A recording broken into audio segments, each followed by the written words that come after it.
Servus Leute und willkommen zu einem weiteren Battlefield 2042 Video. Wie immer vielen Dank, dass ihr mit am Start seid und wie zugesichert heute Part 2 zum Battlefield Briefing, das heißt dem großen Blogpost seitens EA, wo intensiv auf die Reveal-Fragen der Community eingegangen wurden. Wir haben ja schon einiges besprochen zu dem Thema. Teil 1 davon verlinke ich euch an der Stelle nochmal in der Videobeschreibung und heute eben Part 2, in dem wir unter anderem nochmal auf die Themen Map und Map Design eingehen, auch mit einigen konkreten Beispielen, was da umgesetzt werden soll. Wir sprechen noch einmal über das Fahrzeugsystem, die KI-Soldaten und natürlich Crossplay inklusive Progression und Commerce. All das im heutigen Video, also bleibt gerne mit am Start. Und wenn ihr nichts mehr verpassen wollt, dann droppt doch an der Stelle gerne mal ein Abo und einen Daumen nach oben, wenn es euch natürlich gefällt. Das könnt ihr aber auch am Ende des Videos gerne noch mitentscheiden. So, wir starten mit Map und Map Designs, und zwar einige konkrete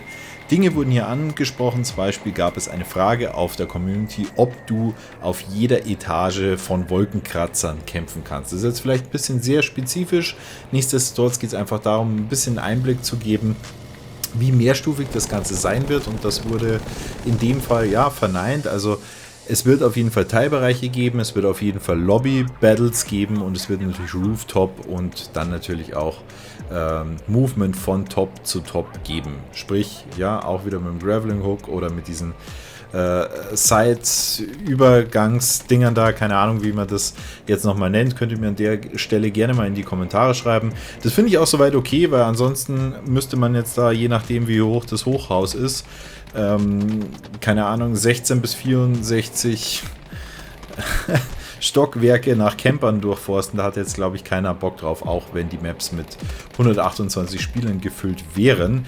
Das soll nicht so sein. Nächster Punkt betreffend Maps ist das Thema Grenzwerte und ja, Überschreitung der Grenze. Da insbesondere ist darauf eingegangen worden, beziehungsweise wird jetzt in der Entwicklung berücksichtigt, dass die Grenzen der Map nicht mehr so eng gehalten sind, insbesondere für das fliegende Personal an der Stelle. Also die Fighter, die bekommen auf jeden Fall mehr Raum für ihre Dogfights und auch für das Anfliegen um die Map herum. Das finde ich soweit auch okay.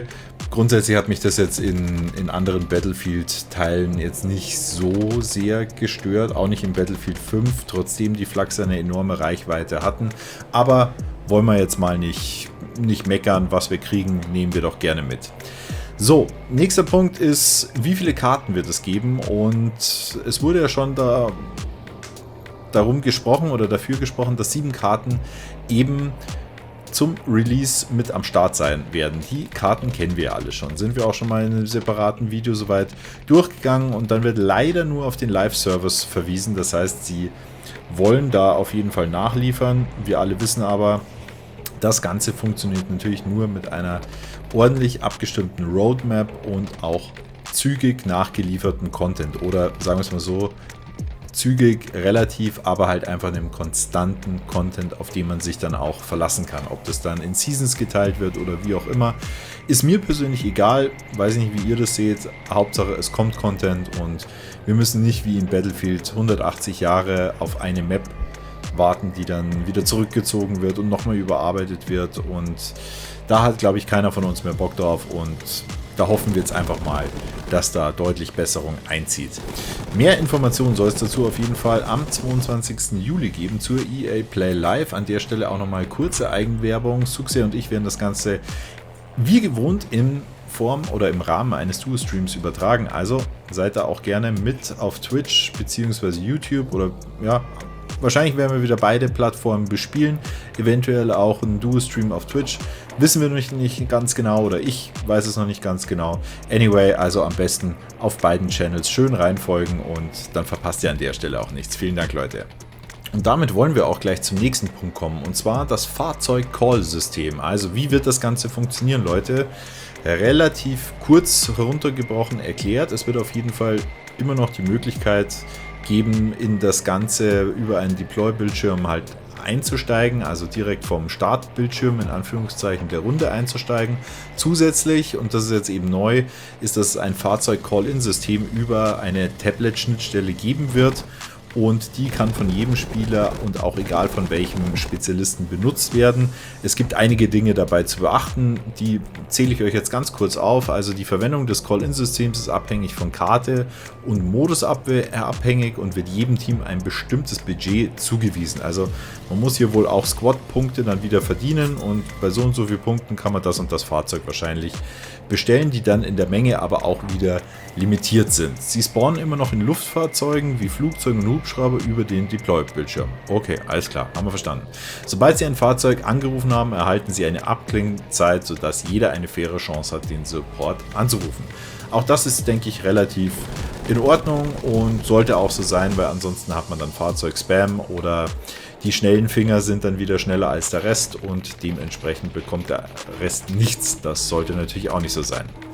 Dann eine vielseitig beliebte Frage ist, ob die Fahrzeuge auch fraktionsabhängig sind. Das heißt, ob man je Fraktion auch unterschiedliche Fahrzeuge bekommt. Und ja, auch das wird so geschehen. Als Beispiel wird hier genannt Tanks für Russland mit dem T28 eben gegen einen M1A5 auf der US-Seite. Das soll gespielt werden können. Das gleiche gilt natürlich auch für andere Fahrzeuge und auch Luftfahrzeuge. Jetzt noch ein ganz interessanter Punkt und zwar, es wurde auch nochmal zum Thema Marinefahrzeuge und Seekriegsführung im Allgemeinen nachgefragt. Ihr erinnert euch vielleicht alle noch aus Battlefield 4, da gab es ein großes DLC zu dem Thema und ja, ich denke, dass da viele auf diese Frage auch hin zielen. Da muss ich euch leider ein bisschen enttäuschen. Also es wird Transportfahrzeuge fürs Wasser geben, ja. Also ein Hovercraft zum Beispiel, dieses Luftkissenteil, mit dem ihr, das man dann mit Sicherheit auch hybridmäßig an Land verwenden kann.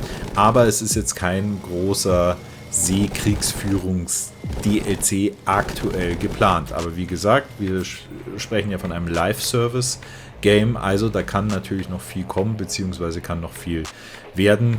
Da würde ich einfach mal abwarten, was da kommt und was da geht, wollte ich schon sagen. Das ist gar nicht das Thema, aber was uns da erwarten wird. So, nächster Punkt auf unserer Agenda, das sind die guten Bots.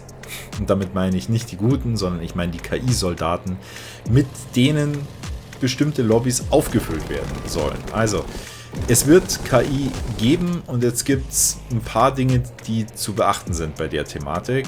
Damit sollen Lobbys gefüllt werden, die ja natürlich nicht voll sind, das ist klar. Es wird aber immer eine in sich beschränkte Limitierung geben, also dass nicht mehr Bots als Spieler natürlich auf diesen Servern sind und das Ganze führt natürlich auch ein Stück weit dazu, dass man einfach verhindern möchte, dass so viele Spieler mit unterschiedlichen Pings zusammengeworfen werden. Das kennen wir alle.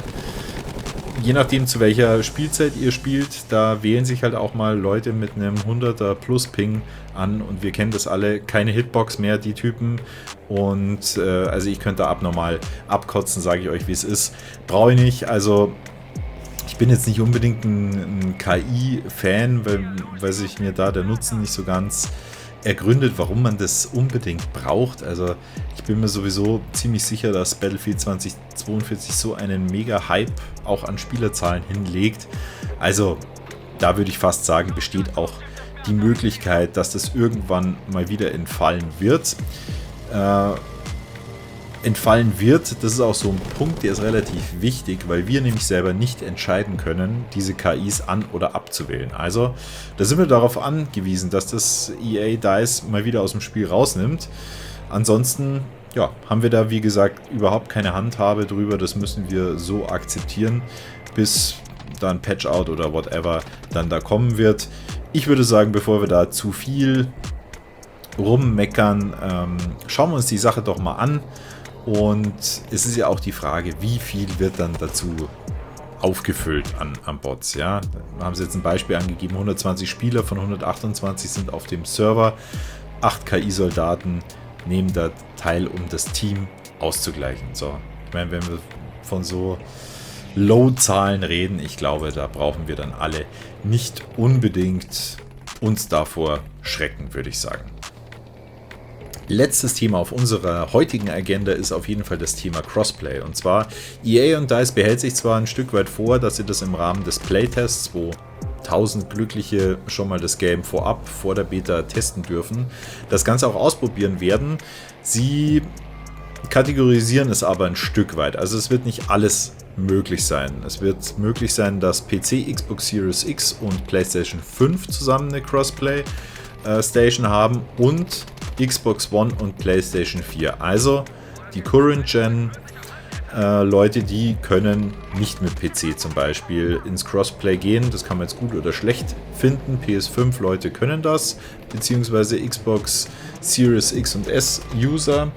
Und es soll aber auch die Möglichkeit geben, das Ganze abzuwählen. Also wer das nicht will, der muss nicht. Und dann ist es für mich komplett okay.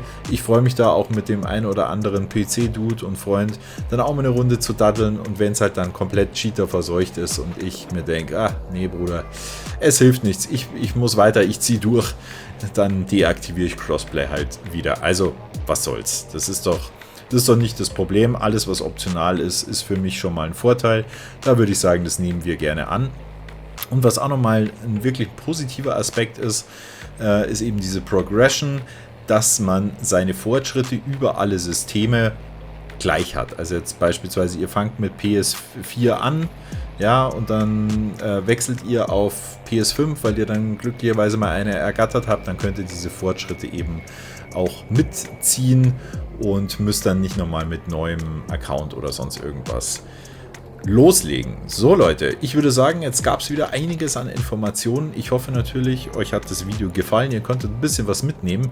Könnt mir gerne eure Meinung dazu in die Kommentare an der Stelle mal reinpacken. Freue mich wie immer auf euer Feedback und auch auf das eine oder andere Like. Ihr wisst ja, Sommerloch kickt extrem rein, also ein bisschen Support ist as always kein Mord. Und ich würde sagen, wir sehen uns auf jeden Fall zum nächsten Video bzw. zum nächsten Livestream einmal wieder. Haltet die Ohren steif und bis dann, euer A-Team.